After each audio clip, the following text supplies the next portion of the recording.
ನಮಸ್ಕಾರ ವೀಕ್ಷಕರೇ, ನಮ್ಮ ನ್ಯೂಸ್ ಫೋಕಸ್ ಚಾನಲ್ಗೆ ಸ್ವಾಗತ. ಈ ದಿನ ನಾವು ಮಾಜಿ ಪ್ರಧಾನಿ HD ದೇವೇಗೌಡ ಅವರ ಧರ್ಮಪತ್ನಿ ಅವರ ದಾಂಪತ್ಯ ಜೀವನವು ಬರೋಬ್ಬರಿ 72 ವರ್ಷಗಳ ಕಾಲ ಪರಸ್ಪರ ಗೌರವ, ತ್ಯಾಗ ಮತ್ತು ಬದ್ಧತೆಯಿಂದ ಮುನ್ನಡೆದಂತಹ ಒಂದು ಆದರ್ಶ ದಾಂಪತ್ಯವಾಗಿದೆ. ಇತ್ತೀಚೆಗೆ ನಾವು ನೋಡ್ತಾ ಇದ್ದೀವಿ, ಬಹಳಷ್ಟು ಈ ಹೊಸದಾಗಿ ಮದುವೆ ಆಗಿರುವಂತಹ ದಂಪತಿಗಳು 5 ವರ್ಷ 6 ವರ್ಷ ಮದುವೆ ಆಗಿರುವಂತಹ 1 ವರ್ಷದ ಒಳಗಡೆ ಈ ದಾಂಪತ್ಯ ಜೀವನಕ್ಕೆ ಬೆಲೆಯನ್ನು ಕೊಡದೆ, ಈ ಹಿರಿಯರ ಮಾತನ್ನು ಲೆಕ್ಕಿಸದೆ ಅವರ ಸ್ವತಂತ್ರವಾಗಿ ನಿರ್ಧಾರಗಳು ತಗೊಳ್ತಾ ಇದ್ದಾರೆ. ಅಂತಹ ಎಷ್ಟೋ ಜನರಿಗೆ ಇವರಿಬ್ಬರ ಜೀವನವು 72 ವರ್ಷಗಳ ಈ ದಾಂಪತ್ಯ ಜೀವನವು ಆದರ್ಶಕರವಾಗಿರುತ್ತದೆ.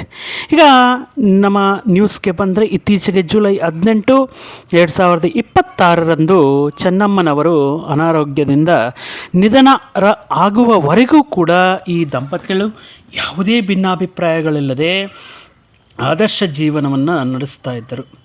ಮುಖ್ಯವಾಗಿ HD ದೇವೇಗೌಡವರು ಆರಂಭದಲ್ಲಿ ಸಿವಿಲ್ ಇಂಜಿನಿಯರಿಂಗ್ ಡಿಪ್ಲೊಮಾ ಮುಗಿಸಿ ಸಣ್ಣ ಪುಟ್ಟ ಕಾಂಟ್ರಾಕ್ಟ್ ಕೆಲಸ ಮಾಡ್ತಾ ಇರುವಂತಹ ದಿನಗಳಲ್ಲಿ ಹಿರಿಯರು ನಿಶ್ಚಯಿಸಿದಂತೆ 1954 ಮೇ 25ರಂದು ಹೊಳೆ ನರಸೀಪುರ ತಾಲೂಕಿನ ಮುತ್ತಿಗೆ ಹಿರೇಹಳ್ಳಿಯೇ ಇವರ ವಿವಾಹ ನೆರವೇರಿತು.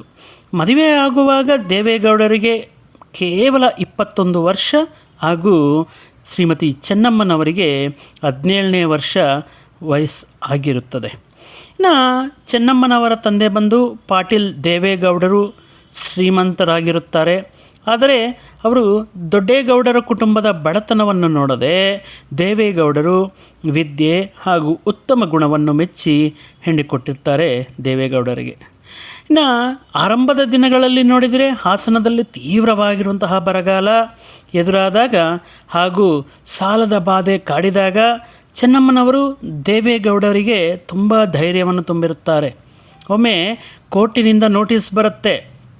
ಆ ನೋಟಿಸ್ ಬಂದಿರುವಂತಹ ಕ್ಷಣದಲ್ಲಿ ಪತಿಯ ಗೌರವವನ್ನು ಉಳಿಸೋದಕ್ಕೆ ತಮಗೆ ಸೇರಿದಂತಹ ಚಿನ್ನದ ಮತ್ತು ಇರುವಂತಹ ಒಡವೆ ಎಲ್ಲವನ್ನೂ ಕೂಡ ಒಮ್ಮೆ ಕೂಡ ಯೋಚನೆ ಮಾಡದೆ ಅದನ್ನು ಅಡವಿಟ್ಟು ಇವರೇ ಹಣ ಹೊಂದಿಸಿರುವಂತಹ ಒಬ್ಬ ಗొప్ప ಮಾನವೀಯತೆವಾದಿ ಚೆನ್ನಮ್ಮನವರು ಆಗಿರುತ್ತಾರೆ.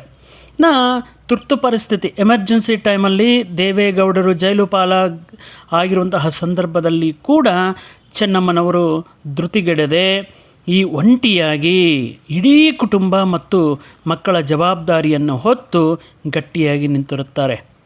ಈಗ ದೇವೇಗೌಡರು ಮಂತ್ರಿಯಾಗಿರುತ್ತಾರೆ, ಮುಖ್ಯಮಂತ್ರಿಯಾಗಿರುತ್ತಾರೆ, ಅದೇ ರೀತಿ ಭಾರತದ ಪ್ರಧಾನಮಂತ್ರಿಯಾಗಿ ದೇಶದ ಅತ್ಯುನ್ನತ ಹುದ್ದೆಗಳನ್ನು ಅಲಂಕರಿಸಿದರೂ ಕೂಡ ಚೆನ್ನಮ್ಮನವರು ಯಾವತ್ತಿಗೂ ಕೂಡ ಎಂದಿಗೂ ರಾಜಕೀಯಕ್ಕೆ ಮತ್ತು ರಾಜಕೀಯದ ನೆರಳಿಗೆ ಬರೋಕ್ಕೆ ಇಷ್ಟಪಡುವುದಿಲ್ಲ.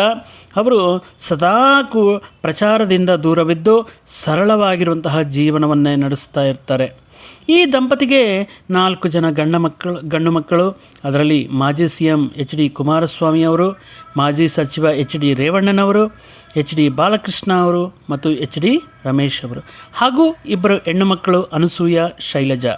ಈ ಸೇರಿದಂತೆ ಒಟ್ಟು 6 ಜನ ಮಕ್ಕಳನ್ನು ವಿದ್ಯೆ, ಬುದ್ಧಿ ಮತ್ತು ಸಂಸ್ಕಾರದಿಂದ ಇಡೀ ದೊಡ್ಡ ದೇಶದಲ್ಲೇ ಗುರುತಿಸುವಂತಹ ಒಂದು ರಾಜಕೀಯ ಕುಟುಂಬವನ್ನು ಪ್ರೀತಿಯಿಂದ ಒಂದುಗೂಡಿಸಿ ಮುನ್ನಡೆಸುವಂತಹ ಕೀರ್ತಿ ಚೆನ್ನಮ್ಮನವರಿಗೆ ಸಲ್ಲುತ್ತದೆ.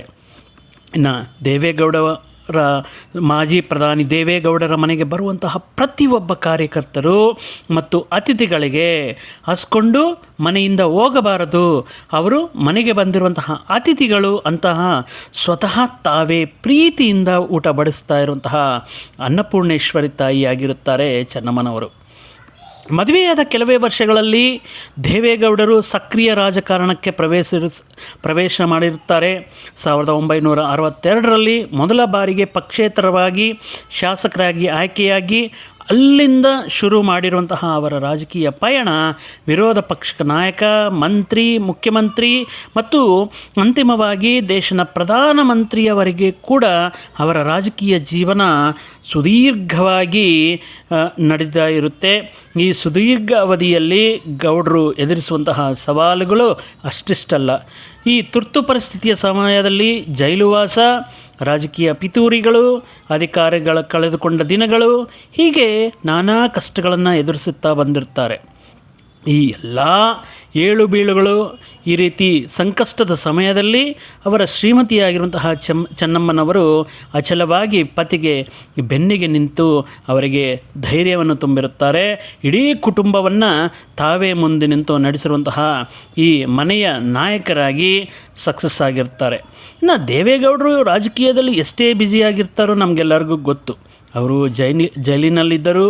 ಮನೆಯಲ್ಲಿರುವಂತಹ ಪೂರ್ತಿ ಜವಾಬ್ದಾರಿಯನ್ನು ಹೊತ್ತುಕೊಂಡು ನಿಭಾಯಿಸೋದರಲ್ಲಿ ಚೆನ್ನಮ್ಮನವರು ಈ ಯಾವುದೇ ಧೈರ್ಯ ಆಗಿರಬಹುದು, ಯಾವುದೇ ಸಂದರ್ಭದಲ್ಲಿ ಧೈರ್ಯ ಕಳ್ಕೊಳ್ಳದೆ 6 ಜನ ಮಕ್ಕಳನ್ನು ಅವರಿಗೆ ಉತ್ತಮ ಶಿಕ್ಷಣ, ವಿದ್ಯೆ, ಸಂಸ್ಕಾರ, ರಾಜಕೀಯ ನೀತಿ, ಬದುಕುವಂತಹ ರೀತಿ ಎಲ್ಲವನ್ನು ಕಲಿಸಿರುವಂತಹ ವಿಷಯಗಳಲ್ಲಿ ಅವರಿಗೆ ಮೀರಿಸೋರು ಮತ್ತೊಬ್ಬರು ಇರುವುದಲ್ಲೇನೋ. ಮುಖ್ಯವಾಗಿ ಈಗ ನೋಡಿದರೆ ಕಳೆದ ಶನಿವಾರ ಜುಲೈ 18ರಂದು ವಿಧಿವಶರಾಗಿರುವಂತಹ ಚೆನ್ನಮ್ಮ ದೇವೇಗೌಡರ ಅಂತಿಮ ಸಂಸ್ಕಾರ ಹೊಳೆ ನರಸೀಪುರದಲ್ಲಿ ಸಕಲ ಸರ್ಕಾರಿ ಗೌರವದೊಂದಿಗೆ ನಡೆದಿರುತ್ತೆ. ಅಂತಿಮ ವಿಧಿವಿಧಾನದ ವೇಳೆ ಕೇಂದ್ರ ಸಚಿವರಾಗಿರುವಂತಹ ಸುಪುತ್ರನಾಗಿರುವಂತಹ HD ಕುಮಾರಸ್ವಾಮಿ ಮೈಕ್ ಹಿಡಿದು ಮಾತನಾಡುತ್ತಾ ಎಲ್ಲರಿಗೂ ಕೂಡ ಕೃತಜ್ಞತೆಯನ್ನು ಸಲ್ಲಿಸಿರುತ್ತಾರೆ. ಅವರು ಆಡಿರುವಂತಹ ಮಾತು ಈಗ ಚರ್ಚೆಗೆ ಗ್ರಾಸವಾಗಿದೆ. ನಾಡಿನ ಲಕ್ಷಾಂತರ ಜನ ಅವರ ತಾಯಿಯ ದರ್ಶನವನ್ನು ಪಡೆದು ಶಾಂತಿ ಸಿಗಲಿ, ಅವರಿಗೆ ಶಾಂತಿ ಸಿಗಲಿ ಎಂದು ಪ್ರಾರ್ಥಿಸಿದ್ದಾರೆ.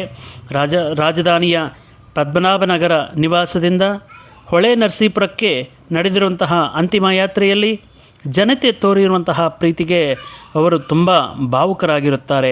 ಸಾಮಾನ್ಯವಾಗಿ ಕೇವಲ 4 ಗಂಟೆಗಳಲ್ಲಿ ಮುಗಿಯಬೇಕಾಗಿರುವಂತಹ ಈ ಯಾತ್ರೆ ಸತತ 16 ಗಂಟೆಗಳ ಕಾಲ ಸಾಗಿದ್ದು ಅವರನ್ನು ಮೂಕಸ್ಮಿತರನ್ನಾಗಿ ಮಾಡಿದೆ ಎಂದು ಕುಮಾರಸ್ವಾಮಿ ಈ ಆಶ್ಚರ್ಯವನ್ನು ವ್ಯಕ್ತಪಡಿಸಿರುತ್ತಾರೆ. ಮಾಜಿ ಪ್ರಧಾನಿ HD ದೇವೇಗೌಡ ಅವರ ಧರ್ಮಪತ್ನಿ ಚೆನ್ನಮ್ಮ ದೇವೇಗೌಡ ಅವರ ಅಂತಿಮ ಸಂಸ್ಕಾರವನ್ನು ಸಕಲ ಸರ್ಕಾರಿ ಗೌರವಗಳೊಂದಿಗೆ ನೆರವೇರಿಸಿರುವಂತಹ ಹಿನ್ನೆಲೆಯಲ್ಲಿ ಅವರ ಹಿರಿಯ ಪುತ್ರ HD ಬಾಲಕೃಷ್ಣೇಗೌಡ ಅವರ ಮುಖ್ಯಮಂತ್ರಿ DK ಶಿವಕುಮಾರ್ ಪತ್ರ ಬರೆದು ತುಂಬ ಧನ್ಯವಾದಗಳನ್ನು ಅರ್ಪಿಸಿರುತ್ತಾರೆ. ಮುಖ್ಯವಾಗಿ ಈ ಸಂದರ್ಭ, ಈ ಅಂತಿಮ ಯಾತ್ರೆ ಮತ್ತು ಧಾರ್ಮಿಕ ವಿಧಿವಿಧಾನಗಳು ಯಾವುದೇ ಅಡೆತಡೆಯಿಲ್ಲದೆ ಶಾಂತಿಯುತವಾಗಿ ನಡೆಯಲು ನೆರವಾಗಿರುವಂತಹ ಸರ್ಕಾರಿ ಆಡಳಿತಕ್ಕೆ ಅವರು ಧನ್ಯವಾದವನ್ನು ಅರ್ಪಿಸಿರುತ್ತಾರೆ.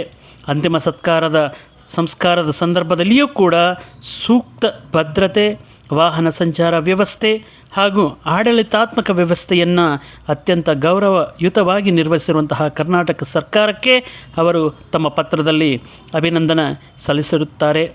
ಈ ಕಡೆ ಈ ಚೆನ್ನಮ್ಮ ಮೊಮ್ಮಗನಾಗಿರುವಂತಹ ಚೆನ್ನಮ್ಮರ ನಿಧನ ಸುದ್ದಿ ತಿಳಿದ ಅವರ ಮೊಮ್ಮಗ ಹಾಗೂ ಮಾಜಿ ಸಂಸದರಾಗಿರುವಂತಹ ಪ್ರಜ್ವಲ್ ರೇವಣ್ಣನವರು ಪರಪ್ಪನ ಅಗ್ರಹಾರ ಕೇಂದ್ರ ಕಾರಾಗೃಹಗಳಲ್ಲಿ ದುಃಖಿತರಾಗಿ ಕಣ್ಣೀರು ಹಾಕಿರುತ್ತಾರೆ. ಶನಿವಾರ ರಾತ್ರಿ ಇಡೀ ಕೂಡ ನಿದ್ದೆ ಮಾಡದೆ ಚಿಂತಿಸುತ್ತಾ ಕುಳಿತಿರುತ್ತಾರೆ. ರಾತ್ರಿ ಊಟ ಸಹ ಮಾಡಿದೆ ಅಜ್ಜಿಯನ್ನು ನೆನೆದು ಬಿಕ್ಕಿ ಹತ್ತಿರುವಂತಹ ವಿಷಯಗಳು ಹೊರಗಡೆ ಬರ್ತಾ ಇದೆ. ಭಾನುವಾರ ಬೆಳಗ್ಗೆ ಉಪಹಾರ ಸೇವಿಸದೆ ಮೌನಕ್ಕೆ ಶರಣಾಗಿರುತ್ತಾರೆ ಎಂದು ಕಾರಾಗೃಹದ ಮೂಲಗಳು ತಿಳಿಸಿವೆ.